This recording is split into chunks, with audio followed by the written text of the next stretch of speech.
तो उन्होंने दिन भर जो आरएसएस और बीजेपी को मजबूत करने की माला जपते हैं धनखड़ जी, और राज्यसभा में लोकतंत्र को कुचल करके विपक्ष की बात को दबाते हैं, वो अचानक किसानों के लिए बोल गए। तो जो लोग भ्रम में होंगे वो भ्रम में रहें, हम भ्रम में नहीं है और अब किसान भी शायद भ्रम में नहीं है। नंबर एक।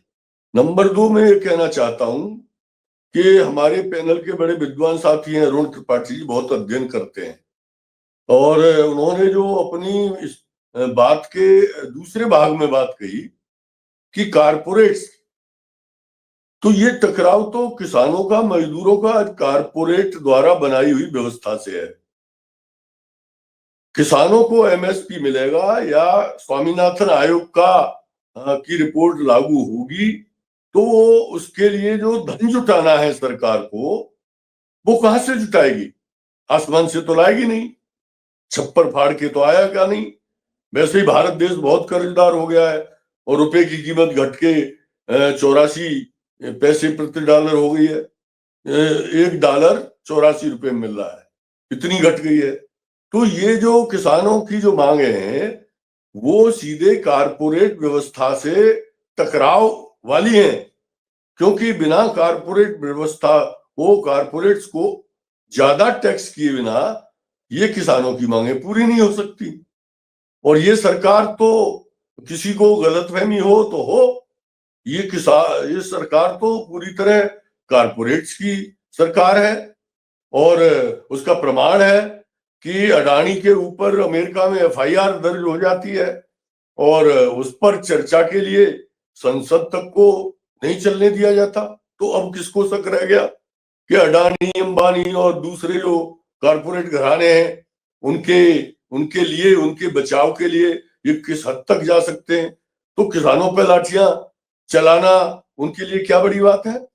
और मैं फिर त्रिपाठी जी को कोट कर रहा हूं, उन्होंने बड़ी अच्छी बात की, कारपोरेट घरानों ने खेती को कारपोरेटाइज कर दिया है। सारे बीज, फर्टिलाइजर, पेस्टिसाइड और कृषि उपकरण और उनके पार्ट्स, ये तो कारपोरेट कंपनियां सप्लाई कर रही हैं, महंगे दामों पर किसानों को बेच रही हैं। लेकिन किसान का जब बेचने का माल आता है बाजार में, तो मैं देख रहा हूं धान के प्रति एकड़ 6,000 रुपए की लागत लगी है और धान मुश्किल से 3200, 3400, 3600 बिक रहा है मंडियों में। तो किसान को कितना घाटा झेलना पड़ रहा है। एक तो ये चोट की है कारपोरेट ने और उसकी सरकार ने। दूसरी एक और बात हुई है जिस पर किसान आंदोलन का ध्यान में खींचना चाहता हूं। आपने बहुत कवर किया है, मैं बधाई देता हूं आपको, आप जब जनसत्ता में थे किसान आंदोलनों को। और बल्कि कभी कभी तो ऐसा होता था कि मुद्दा खड़ा करने वाले आप होते थे, तो उसके लिए तो मैं बधाई दे सकता हूं। अब तो आप रिटायर्ड हैं, लेकिन आज 8वें और 9वें दशक वाली स्थिति नहीं रही। कारपोरेट्स ने धीरे धीरे किसान को आर्थिक रूप से इतना कमजोर कर दिया है कि वो खेती से पिंड छुड़ाने को लालेत है। और जब वो दुआ करता है कि नया एरोड्रम मेरे दरवाजे पे आए, जो राष्ट्रीय राजमार्ग निर्माण हो रहे हैं, एक्सप्रेस वे और हाईवे, वो चाहता है कि मेरे खेतों से होकर के गुजरे। कोई जो ये जो धोखा देने के लिए किया जा रहा है, एक जिला एक एक उत्पादन, उसके लिए जो औद्योगिक क्षेत्र विकसित किए जा रहे हैं, किसानों का एक हिस्सा चाहता है कि वो उनके यहाँ आए और उनकी जमीन का उन्हें जो 4 गुना जो मूल्य है, सरकार द्वारा निर्धारित मूल्य है, उससे 4 गुना उन्हें मिल जाए और वो उस पैसे को ले, एक शहर में कोठी बनावे, एक कार खरीदे, अगर लड़का शादी के लिए हो दुल्हन को हेलीकॉप्टर से विदा करवा ले। ये किसान के अंदर एक लालसा पैदा कर दी है। तो किसान को बांट दिया है। 80-89 में नहीं थे आप, थे उस रैली में, मुझे याद है, जो देवरिया से दादरी तक निकाली गई थी। आप देवरिया की भी सभा में थे, कितने लोग इकट्ठे हुए थे। आज देवरिया में इतने किसानों को इकट्ठा करना बड़ा मुश्किल है, क्योंकि उन्हें 2 तरह डिवाइड कर दिया।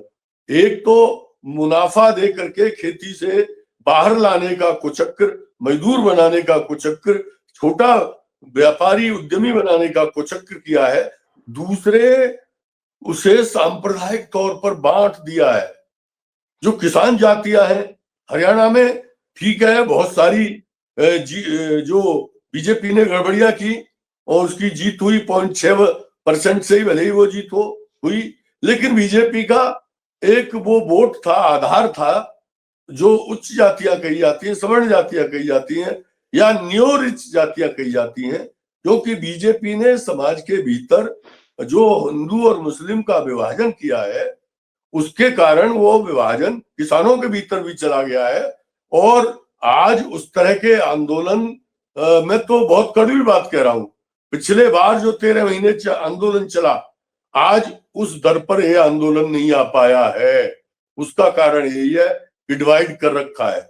उत्तर कोरिया में, दक्षिण कोरिया में मार्शल लॉ लगाया और सड़कें पट गई, और भारत में आप कुछ भी करते रहिए, संसद को बंद कर दिए, मारकरवाड़ी में कर्फ्यू लगा दीजिए, किसानों पर गोलियां चला दीजिए, बौछार करा दीजिए, और यहाँ का एक वर्ग है समाज का, बड़े आराम से इसे देखता है और जो अपने हक के लिए लड़ रहा है उसी को गाली देता है कि आखिर इन्हें कितना चाहिए।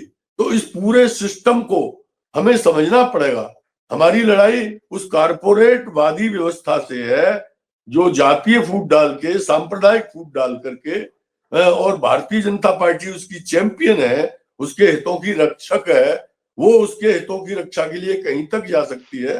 तो जब तक हम किसानों का दिमाग इन मुद्दों पर साफ नहीं करेंगे, एक बड़े आंदोलन की पीठिका हम तैयार नहीं कर पाएंगे। इतनी बात कहते हुए मैं ये कह रहा हूं, और अंत में मैं ये कहना चाहूंगा कि दमन कितना भी कर लें, दमन कितना भी हो जाए, लेकिन अंततः दमन से पीड़ित लोग जागते हैं, वो निश्चय ही जागेंगे।